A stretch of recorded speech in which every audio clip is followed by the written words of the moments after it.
Hello everyone, फसल उत्पादन एवं उद्यान शास्त्र के एक और वीडियो में आपका स्वागत है। अब हम पढ़ेंगे चैप्टर 10 अलंकृत बागवानी ऑर्नामेंटल गार्डनिंग।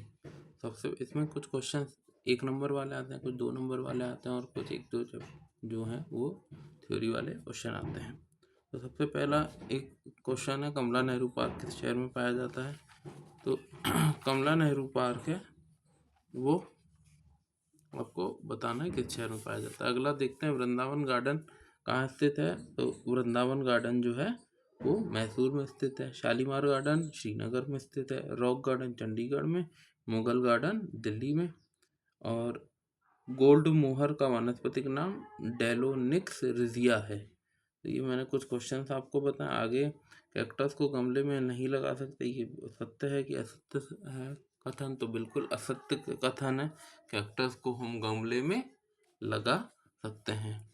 तो डहेलिया और पिटूनिया किस मौसम के फूल वाले पौधे हैं? तो शीत ऋतु में डहेलिया और पिटूनिया मिलते हैं। लटकाने वाली टोकरी में उगाए जाने वाले पौधों के नाम बर्बीना, लोनिया, पिटूनिया और एलाइमस। ये चारों क्या हैं? लटकाए जाने वाले पौधे हैं। फूलदार वृक्षों के नाम, उनके वानस्पतिक नाम अमलतास, गुलमोहर डेलोनिक्स रिजिया है और अमलतास का नाम कैसिया फिस्टुला है। ठीक है। तो झाड़ियों के नाम भी यदि देखें तो पलास, बांस, विलायती बबूल, ये सब झाड़ियों के नाम है। अलंकृत बागवानी का महत्व है, तो सबसे पहले हम उसमें महत्व की बात करें तो जो फूल मिलते हैं, फूल से हम क्या बनता है? तेल बनता है, सेंट बनता है और क्या कहते हैं, सौंदर्य प्रसाधन इंडस्ट्री को काम आता है। दूसरा, घर की सुंदरता बढ़ती है। तीसरा, मन बहलाने का एक उत्तम साधन है अलंकृत बागवानी। और पुष्पों का उपयोग देवी देवताओं में चढ़ाया जाता है। और अगला है, पर्यावरण प्रदूषण को भी इससे रोकने में सहायता मिलती है।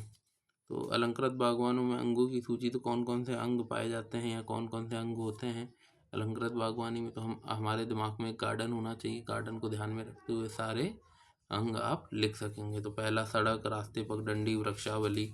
जो एवेन्यू वृक्ष होते हैं आपके रोड के दोनों तरफ लगाए जाते हैं वो क्या कहलाते हैं? एवेन्यू वृक्ष कहलाते हैं। हरियालियाँ, लॉन जिसको कहते हैं। बाड़ या कोर सज्जा, झाड़ियाँ एवं उनकी पट्टियाँ, पुष्पों की क्यारियाँ, गमला स्थल, लताएं, बेल, जल उद्यान, शैल उद्यान आदि।